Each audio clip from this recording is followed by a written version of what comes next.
მაგრამ სახელმძღვანელოში უნდა აუცილებლად წაიკითხოთ. ეს არ არის ახლა მარტო ანესთეზია, რომ გადაიღო მარტო. ინსტრუმენტებზე რო გადავალ, კი ბატონო, ის გადაიღეთ. ესე იგი, მცირე ოპერაციულ ჩარევა თვითონ. ოპერაცია მანდამაინც ის კი არ არის ყბას თუ ვიღებ, ყბის ძვალს და სიმსივნიაკ და ნახვის ფუშაკს ვიღებ. ანუ ესეც მცირე ოპერაციული ჩარევაა, რომელიც ყოველთვის ტკივილთან არის დაკავშირებული და ამიტომ აუცილებლად ესაჭიროება რა? გაუტკივარება, დიახ.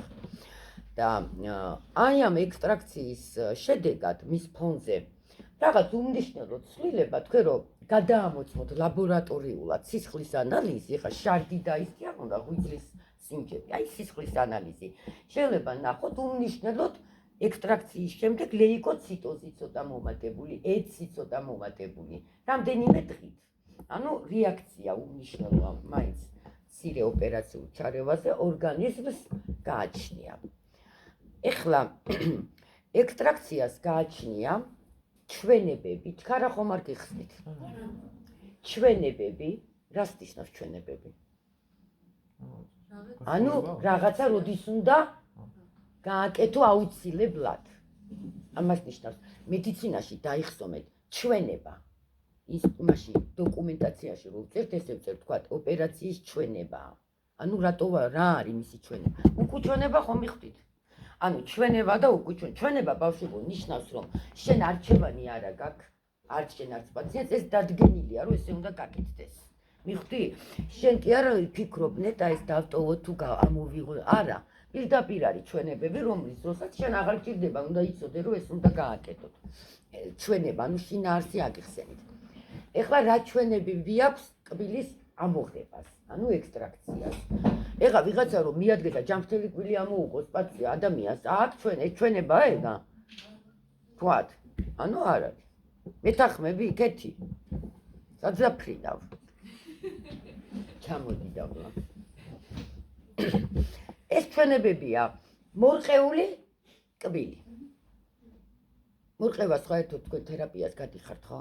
პირველი მეორე მესამე სხვა ხარისხის მორყევა ახლა ხომ სუბუქი მორყევაში კისტამ გამოიწვიოს და მერე გამყარდეს, მაგრამ მესამე მეოთხე ხარისხის მორყეული გაშიშვლებული, ანუ ალვეოლური მორჩიდან კბილბუდიდან რო აი პაროდონტოზები რო აქვს, გივიტები რო აქვს და გინახავთ სადმე ან ვინმეს კბილი რო ამოწეულია და გაშიშვლებულია. დიახ, ანუ მორყეული კბილები ექვემდებარება რას? ამოღებას. ეხლა რომ მოვიდეს ადამიანი და კბილი მორყეული აქვს მესამე ხარისხის დაბჟენთ. არ დამჭეთ, რამეს გადააკრავთ? არა, ანუ ეს კბილი ექვემდებარება ამოღებას.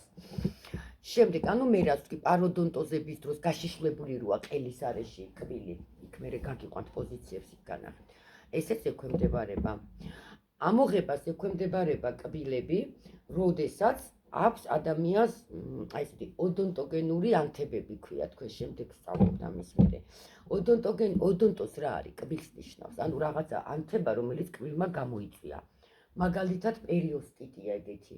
ანუ ძვლისასდელას ანთება, ძვლის ანთება მთლიანად, ოსტეომიელიტი. ოსტეომიელიტის დროს კბილი რაც არ უნდა კარგად გამოიყურებოდეს, ყველა მიცის, რომ ეს კბილი უნდა ამოიღო. არ უნდა დატოვოთ, ორი ძვალში ანთებას ვერ ჩააცხრო. ანუ ზოგადად გავაერთიანე ოდონტოგენური ანთებების ჰაიმორიტი გაგიგია? აი ჰაიმორიტის დროს მიზეზობრივი კბილი არ უნდა დატოვოთ, ორი ისევ ჰაიმორის დროს ანთებას გამოიწვევს. ანუ ეს ჩვენება არის კიდე მეორე რა დავთვალოთ, ეს არის ოდონტოგენური ანთებები. შემდეგი რა მიზნით შეიძლება ამოიღო კბილი კიდე? რეტენციის დროს, ანუ უფრო ქვედა სივრცის კბილები ან ზედა სივრცის კბილი ან ეში, როდესაც ყბის ძვალშია და არასწორად აი ესე გაწოლილია ჰორიზონტალურად არის და არასდროს არ ამოვა. ან ესე ნახე, ან ადგილი არ ყოფნის. სწორად დგას, მაგრამ მორჩზე მას ადგილი არ აქვს. ასეთ კბილებს აუცილებლად ექვემდებარება ექსტრაქციას. კიდე ტრაუმატისტების დროს. არა, კისტების დროს არა ნაკლებად. კიდე რა მიზნით შეიძლება გამოგიგზავნოს ქირურგს? ვინ? რომ ამომიღეთ ეს კბილი? ორთოდონტი. აი რა თაკოლა დარღვეული არის. ხო, ორთოდონტიული მიზნით. თქვათ, ზოგჯერ იღებენ ზედა პირველ პრემოლარს, ადგილი რო უნდა, სივრცე რო უნდა, თან ჩამოყვანა რომელიმე კბილის ზედა ქვედა რა მნიშვნელობა. ანუ ორთოდონტიული მიზნით. ის შეიძლება ჯანმრთელი კბილი იყოს, მაგრამ თან კბილვა რო გასწორდეს, სჭირდებოდეთ ეს ექსტრაქცია, ანუ ორთოდონტიული მიზნით. კიდე ორთოპედიული მიზნით არა? თქვა ფესვი კბილის არ არის? კბილის ანატო ან ფესვი ან რომელიღაცა კბილია და ხელს უშლის თქვა პროტეზირებას ან რა ვიცი იმპლანტებს და ასე შემდეგ. ანუ ორთოპედიული მიზნითაც ვიღებთ, ხო სწორია? მეთანხმებით? თუ არ მეთანხმებით გამოფხიზდით შემეწინააღმდეგეთ. შემდეგი აი როდესაც არის ტრავმა, ანუ მოტეხილობა. თქვა ადამიანი რა სხვადასხვა სპორტული ტრავმა, საწარმოო, საყოფაცხოვრებო, ავტოკატასტროფები და ასე შემდეგ და აქვს მოტეხილობა. ბავშვებო, დაიხსომეთ ერთი რაღაც. ყოველთვის ვიღებთ კბილს, ნახეთ რას ვამბობ, რომელიც არის მოტეხილობის ხაზზე. ასეთი კბილის დატოვება არ შეიძლება, შეცდომაა. იმიტომ რომ პატარა ის არ არის აქ.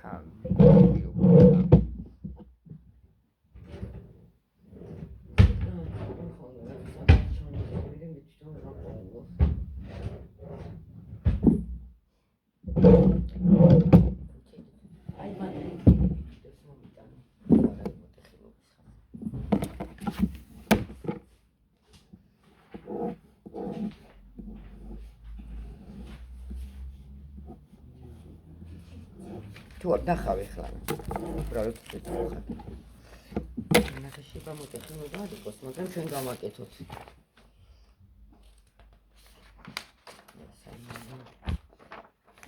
ბავშვებო, ისე ერთ რაღაცას გეტყვით, თქვენ ამ წუთში ტრავმებს არ გადიხართ, თუ გინდათ გაიგოთ ცხვირი მოტეხილია თუ არა, პაციენტს რომ აგზავნი უნდა უთხრა, რომ რენტგენოლოგთან რომ გადაიღოთ ცხვირი ესე გვერდით პროექციაში. პირდაპირ რომ გადაგიღოს, არ ჩანს ხოლმე მოტეხილი ზოგჯერ, რო იცოთ. ვინმეს უნდა, ანუ გვერდითში მივხვდით, ესე გვერდულატორი ცხვირი ესე თუ გადაგიღეს, მოტეხილი ფრაგმენტები ერთმანეთს ედება და შეიძლება გეგმოს რომ არ არის მოტეხილიო. გამახსენე ამას. აი არა უშავს ჩვენ გავაკეთოთ ის ამ რომ მოტეხილი იყოს, აი აქ უფრო ჩანს კბილები. აი მაგალითად რას ნიშნავს ახლა მოტეხილობის ხაზზე კბილი?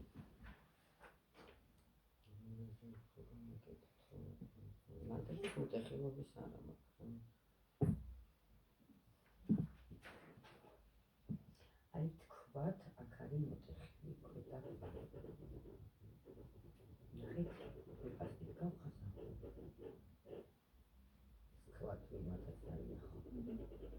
ნახეთ ბავშვებო, ქვედა ვთქვათ და აი აქ არის მოტეხილი. უყურებთ? მოტეხილობის ხაზზე კბილი ქვია აი ამ კბილს. ნახეთ? ეს ორი ფრაგმენტი დაშორებული იქნება ერთმანეთს თუ არ იქნება დაშორებული, მნიშვნელობა არ აქვს. ანუ ეს კბილი ითვლება რომ არის მოტეხილობის ხაზზე. ამიტომ ხა მოტეხილობის კურნალობას მე არ გასწავლით, მაგრამ ყოველთვის რაც არ უნდა ეს კბილი დაუზიანებელი იყოს, ანუ გვირგვინით კონდეს ფესვებიც არ იყოს იქ მოტეხილი და ასე შემდეგ, ეს კბილი ყოველთვის ექვემდებარება რას? ამოღების ექსტრაქციას. ზოგჯერ როგორ არის ხა ტრავმას გააჩნია, ზოგჯერ მოტეხილობის ხაზზე კბილი თვითონაც შეიძლება ნახეთ გვირგვინი იყოს გადატეხილი, ან შუაში, ან ფესვი მოტეხილი. ეს ყველა ვარიანტი შეიძლება იქიმა ეს ამოსაღებია, მაგრამ ხშირად ეშლებათ და მოტეხილობის ხაზზე თუ კბილი თვითონ დაზიანებული არ არის, ეს კბილი შეიძლება დატოვოთ. და რას იზავს ახლა ეს კბილი, იცი? რაც არ უნდა მე ეს მონატეხი ფრაგმენტები ერთმანეთთან რეპოზიცია მივიტანო, რეპოზიცია გავასწორო და იმობილიზაცია დავაფიქსირო, 3 კვირა სჭირდება ძვლებს რომ სწორად შეხორცდეს. ეს კბილი არავითარ შემთხვევაში საშუალებას არ მისცემს, რომ 99% და მეტი რომ ეს კარგ სწორად შეხორცდეს და ეს კბილი იწვევს, თუ ამ კბილს დატოვებ, ანთებას ძვალში, ოსტეომიელიც, რომელიც მე ძალიან რთული სამკურნალოა. ეხლა მე მყავდა აქ ერთი სტუდენტი, აფხაზეთიდან იყო ის ბიჭი, ძალიან კარგი ბიჭი, ჩვენი აქ და ოტობაია თუ რაღაც როა სოფელი აფხაზეთის საზღვართან იქ მიდიოდა და ავტოავარიაში მოყვა, მატარებელი და რაღაც შეეჯახა ერთმანეთს და მოწყდა ქვედაყრა. თუ სწორად მახსოვს კუთხის არეში.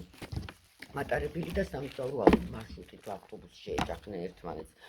და არ ვიცი სადღაც მოკეთ დახმარება რომ გაუწიეს რაღაც, არტაშანიც ედო, არტაშანს ვადებთ, ეს ვკრავთ რა მავთულებით და ეს არტაშანი ძალიანაც კარგად ქონდა გაკეთებული, 3 კვირა კი არა მეტი იყო გასული და მერე დამირეკა დამთავრებული ქონდა უკვე ჩვენი ისა სტუდენტი აღარ იყო და დამირეკა და მთხოვა მოვალო და მაშინ ხეჩინაშულში ვიღებდი პაციენტებს და იქ მოვიდა და მითხრა რომ აი კარგად ის ვერ ვაღებო ჭიალის ხმა მესმისო და ხანდახან ყრუტკივილიო ნახე და მოტეხილობის ხაზია კბილი და ძვალში ანთება ანუ რას იწევს მე იცი ძვალში ანთება ანუ კრიჭი შეკვრას თითქოსო და მართლაც აი ოდნავ მოძრაობა პირის ქვედაყბას რო ამოძრავებ და ცოტა ის რო გესმის ხო იცი ხმა რაღაცა რო თითქოს ერთმანეთს ძვალი რო ხჭიალებს ცოტა ესეთი და ცოტა ყრუტკივილები წარმოიდგინეთ ეს არტაშანი უკვე მოხსნილი ქონდა რა 1-2 თვის ეს კბილი ამოვიღეთ მოტეხილობის ხაზზე რომელიც იყო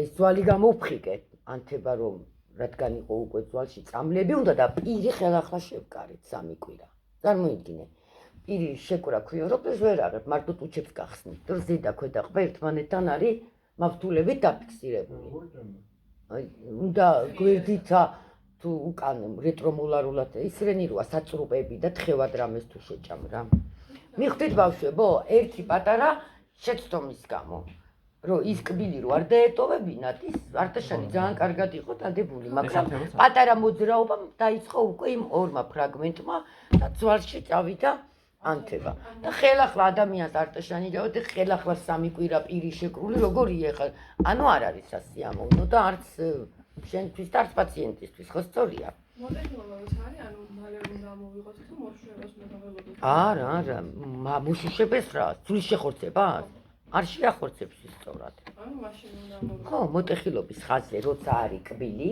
ესე იგი როგორ გითხარით ეს კბილი უკვე მთლიანია თუ მთლიანობა დარღვეული აქვს მაინც უნდა ამოიღოთ ზოგი შეცდომაში რატო შედის იცი ეს კბილი არ არის მოტეხილიო გვირგვინი მთელია ფესვები ნახეს არ არის მოტეხილი და ტოვებენ გასაგებია ესეც გავარდნით ანუ ჩვენებებში თითქმის ყველა ჩამოვთვალეთ ხა ეგ რაღაცა ძალიან რთული თემა არისო გაქვთ ამ კითხვა რაიმე ამას საკითხზე მოდი მაშინ ჩამოვთვალოთ უკუჩვენებები ხო უკუჩვენება ნიშნავს როდის არ შეიძლება კბილის ექსტრაქცია უკუჩვენებებს ესევე ძახით დაყვეს ბავშვებო შედარებითი უკუჩვენება შედარებითი რას ნიშნავს თქვენ რაიმე გაგიგიათ რომ აი ადამიანს კბილი ტკივა გიждდება ანთებაც აქვს და მე რო უთხრა ნებისმიერად თქვენ ამ კბილით მთელი ცხოვრება უნდა იყოთ ვერ ამოგიღებთ არ შეიძლება ამ კბილის ამოღებაო გაგიგიათ ეგეთი რამე დაავადება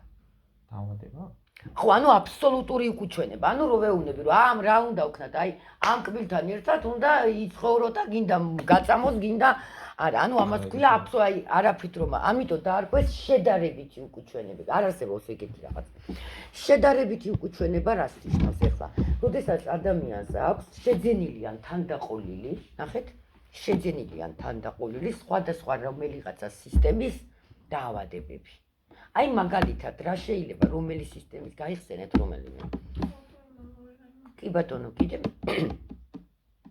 აი რომელი სისტემის დაავადებები შეიძლება გაგახსენდეთ გამოვხიზდით თორე ფანჯარას გავაღებ გაგყინავ ყუთნაცმავის ნაკლებად გულსის ძაფრას სისტემის დაავადებები აი თქვა ადამიანის ჰიპერტონიკია ადამიანს სტენოკარდიული შეტევა ინფარქტი ქონდა ცოტა ხნის წინ გადატანილი გულის უკმარისობა აქვს არ არის გულსის ძაფრა კი ცენტრალურ ნერვულ სისტემის დაავადებები ეს შეიძლება იყოს ეპილეფსია კი ბატონო ახლა დეპრესია ნერვოზული მდგომარეობა ფსიქიური დაავადებები არა ადამიანს თქო შიზოფრენია აქვს და მოგადგა ან ვიღაცა მოყვა და დააჯენ ამოუღებ ეგრევე ანუ სხვადასხვა კიდე რომელი ეს უნდა ჩამოვთვალოთ მე კიდე ენდოკრინული სისტემა გაგიგიათ რომელი დაავადება გაგიგიათ ფარისებრი ჯიყვის დაავადებები ჰიპოთირეოზი ჰიპერთირეოზი აი ტოქსიური ჯიყვე ბაზედოვის დაავადება კიდე ენდოკრინულში რა დაავადება შედის ერთი რა ვინახე დიაბეტი შაქრიანი დიაბეტი შეიძლება მოვიდა პაციენტი 400 აქვს შაქარი არც გითხრა არც იცი არც კითხე თუ არ კითხე ის არ გეკითხეს ბავშვებო ყველა აი რა როგორ გითხრათ ანამნეზის დროს თქვენ ხართ ვალდებული შენი ინტერესია რომ გამოკითხო შენ არ გამოგეპაროს რამე იმა რა იცი ახლა შაქარით 300 რუა კბილის ამოღება შეიძლება თუ არა შაქრიანი დიაბეტი კარგი ახლა გავიხსენოთ გულსის ძაფრთა თქვით ენდოკრინული თქვით ფსიქიური დაავადებები თქვით და ნერვული დაავადებები კიდე თქვენი აზრით რომელი სისხლის არა სისხლის დაავადებები ჰემოფილია კიდე ლეიკოზები, კიდე ლიმფოგრანულომატოზები. ანუ ხო გაგიგიათ ჰემოფილია, სისხლი რომ არ გეჩდება. ლეიკოზი ყველას, ანუ ყველაზე მარტივი ვთქვათ, ეხლა თქვენი სხვა რა ხართ, რა ქვია, ჰემატოლოგები. ანუ ჰემატოლოგიური დაავადებები, კერძოდ სისხლის დაავადებები თუ აქ ადამიანს. ასევე ორსულობა და ლაქტაციის პერიოდი. ორსულობის და ლაქტაციის. განსაკუთრებით პირველი ტრიმესტრი რა, ორსულობის. ასევე შედარებითი უკუჩვენება გახლავთ ინფექციური დაავადებები ბავშვებო. ინფექციური, აი მაგალითად სტომატიტი. გაგიგიათ? აი ესეც ინფექციურია. სტომატიტი, კიდე ინფექციური დაავადებები, რომელი გაგიგიათ, თქვენ არ გისწავლიათ ხო ჯერ ინფექციური დაავადებები. წითელა, დიზენტერია, გაგიგიათ? დიფტერია, ყივანახველა, რა ვიცი, უამრავი, ციმბირისხული, რა ვიცი, უამრავი, სხვადასხვა ინფექციური დაავადებები. ამ დროსაც შედარებითი უკუჩვენება გახლავთ. შემდეგ არ მინდა რამე გამორჩეს და ვფიქრობ მაგიტომ. ვაი, შემდეგი რა ვთქვათ, ხო, აი სხიური და რადიაციული დაავადებები. ეგრას ნიშნავს. აი თქვათ ადამიანი მოხვდა ისეთ რაღაც გარემოში, ან ისეთ დაწესებულებაში მუშაობს. რაღაცა იქ მოხდა დასხივება. ან რა ვიცი ბრძოლის ველზე. ისეთი იარაღი გაუშვეს, რომ რადიაციული დასხივება ქონდა. მარტო რადიაციული არ არის. ეს შეიძლება იყოს ულტრაისფერი დასხივება, ალფა, ბეტა, გამა და რა ვიცი 1000 ფიზიკა ვინც იცის და გამოსხივება. ანუ ადამიანს აქვს მიღებული სხიური დაავადება. ან სხიური სხვა არის, ან რადიაციული. მიხვდით ბავშვებო, ესეც გახლავთ შედარებითი უკუჩვენება. რატო ვიძახი ხეს შედარებით თქვენი აზრით? აი მოვიდა თქვენთან პაციენტი და აი მე რაც ჩამოვთვალე და თქვენ დამეხმარეთ, რომელიღაცა ეს ჭირს. თქვენი აზრით რას იზავთ? და კბილიც კივა. ანთება აქ, ან რა ვიცი რაღაცა აქ პერიოდონტიტი აქ. ბავშვებო, გაჩერდით, ეგენი იცი რა კარგად ვიცი, სულ ამ ჭირდება დაფიქრება და სახში თუ ვინმე აგიხსნით, თვილად რატომ ალაპარაკებთ? ხობი კი არა მაქვს საუბრის. ხო და აბა მიდი მითხარით, რას იზავთ თქვენი აზრით? ანთება რო ვის დაუკავშირდება? ვისი რა გახდება საჭირო?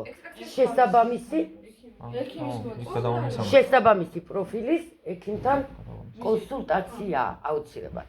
ეს იქნება კარდიოლოგი სჭირდება, ენდოკრინოლოგი, გინეკოლოგი, ინფექციონისტი თუ ასე შემდეგ. ანუ რაც ჭირს, ჰემატოლოგი მაგალითად. ჰემოფილიან პაციენტს შეუძლებლად ამოუღებ კბილს. ოღონდ ჰემატოლოგთან ჩატარებული კონსულტაციის მერე. მიხვდით?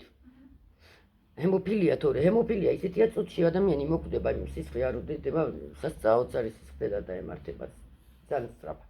ანუ ისი თქმა მინდა, ამიტომ ქვია შედარებითი. ეხლა ის პროფილის სპეციალისტი თვითონ გადაწყვიტავს, შეიძლება ცოტა ხნის წინ აქვს უკვე ნამკურნალები, ანუ როცა საჭიროდ ჩათქვის რომ თუ საჭიროა მკურნალობას და ანუ მოამზადებს ეგეთ პაციენტს ბავშვებო, მოამზადებს და შესაბამისი პერიოდის მერე, როცა უკვე საჭიროდ ჩათქვის, რა ვიცი თვითონ რომ აი ახლა შესაძლებელია კბილის ექსტრაქცია, იმ შემთხვევაში მოახდენ. შეიძლება მეორე დღეს ვთქვას, რომ არა ეს უკვე ნახოს თავისთან ანალიზი რა. თუ ახლა ადამიანს ესე არ იცის ეგ დაავადება და იმ დროს შენ რო უთხარი რამე ხომ არ გჭირს და მე თქვა რომ შაქარი მაგონი, ეს სხვა არის, მაშინ აუცილებლად უნდა მივიდეს, მაგრამ ვინც ქრონიკული დაავადებით არის, მას ყავს უკვე, ხო თქვენ ხო იცით ექიმი, რომელთანაც პერიოდულად მკურნალობს და ამოწმებს ამახაშა ანალიზებს და ასე შემდეგ. ანუ ეს ნიშნავს შედარებით უკუჩვენებას. როდესაც მომზადდება თუ ეს საჭიროება ესეთ პაციენტს შესაბამისი სპეციალისტის მიერ. და მე ამოუღებ კი ბატონო, გინდა 1 და გინდა 5 კბილი. გავიგეთ? ერთადერთი უკუჩვენება აბსოლუტური. როდესაც კბილის ამოღება არ შეიძლება ამბულატორიულად აი ეს გახლავთ თუ კბილი არის სიმსივნის ზონაში. გასაგებია? აი მე რო სურათი განახეთ ეხლა. თქვათ ბავშვებო, აქ არის სიმსივნე. აი აქ. ესე გავაკეთოთ. არა. თქვათ ოდონტომა რაღაცა. აი ნახეთ. აი აქ არის თქვათ სიმსივნე და ნახე მე სურათზე ძვალში, რომ რაღაც კისტა კი არა, სიმსივნეზე ვსაუბრობ. აი ეს კბილები, რომელიც სიმსივნის ზონაშია, ისი ექსტრაქცია არ შეიძლება. ეს არის აი რომ ვკითხოთ, აბსოლუტური უკუჩვენება რა არის ექსტრაქცია? სიმსივნის ზონაში არსებული კბილი. ეს ჩემთან სათქმელად კი არა.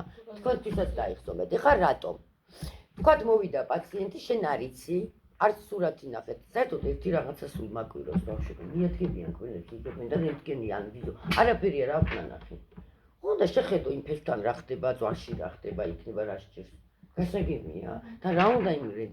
არ არის აუცილებელი პანორამული, რომელიც მიზეც გინდა ჩაატარო ექსტრაქცია, ეს დენტალური სურათი, უბრალოდ რავი რაღაც 7 თუ 5. მიხვდეთ, დახედო სურათს, იქნებ კისტა აქვს და კისტას რო დატოვებ, ძვალში ძვალი დაეშლება.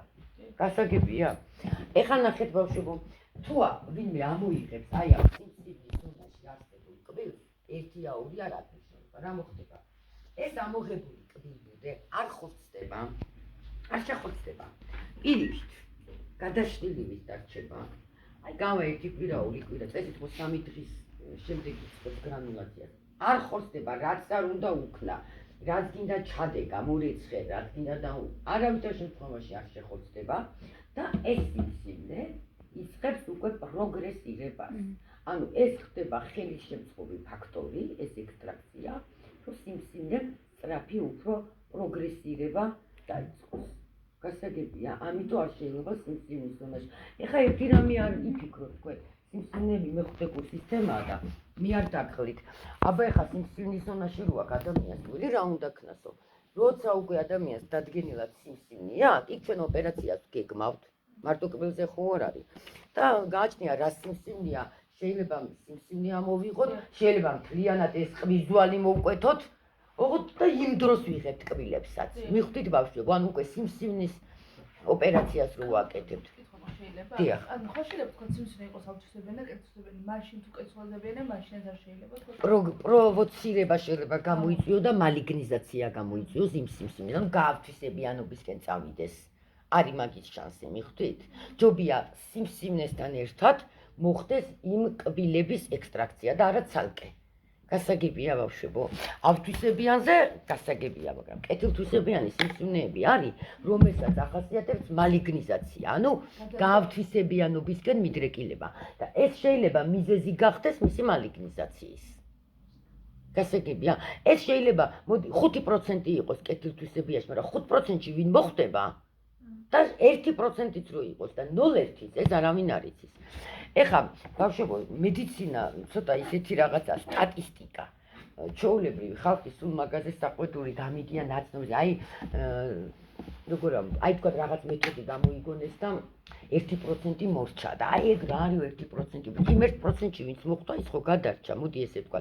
სტატისტიკა რას ნიშნავს იცით, რომ ყველაფერს ხო შედარებით რიცხვებში ადგენენ მე მედიცინაში და აი თქვა ადამიანს 0.1% აქვს გადარჩენის შანსი. ის რო გადარჩა, მისთვის რამდენი პროცენტია? 0.1? 100. მედიცინისთვის ის 0.1-ია. მიხვდით, რომ იმან აიღოს რაოდენობა ამ დაავადების პაციენტების და 0.1 გადარჩა და მედიცინისთვის ცოტაა. 0.1, კი ბატონო, მაგრამ ახლა მე მკითხე, მე თუ გადავრჩი, ჩემთვის 0.1% ვარ, მე საკუთარ თავისთვის. იმ ადამიანისთვის ის 100%-ია. გასაგებია? ანუ ამ თემაზე შევთანხმდით. აბსოლუტური უკუჩვენება ყოფილა სიმსივნის ზონაში არსებული კბილი. რატო გავიგეთ? შეიძლება გამოიწვიოს პროგრესირება ან გაავთვისებიანობა თუ არის კეთილთვისებიანი სიმსივნე. ამიტომ ეგ არ უნდა გარისკო არავითარ შემთხვევაში. ვინმე რაიმე ვერ გაიგო? დაფიქრდით. ფანჯარა ხომ არ გამაყოდა, ცივი ჰაერი შემოუშვა, რომ რაღაცა ცოცხლად გამოიყურებოდეთ. არ საინტერესოა ძალიან. ნახე? იმას ჩაეძინა. მიყვარს თქვენი ჯგუფი.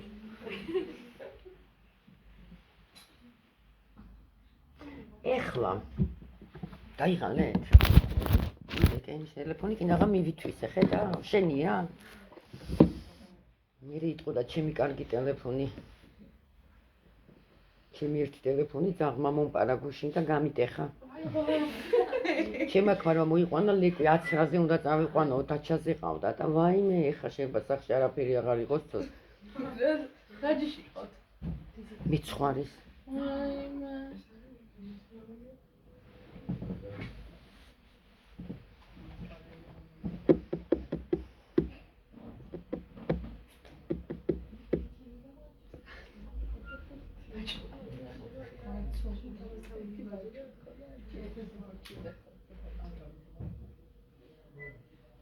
ბავშვი ერთი წუთით რაღაცა მომწერეს და პასუხს გადაუწევს.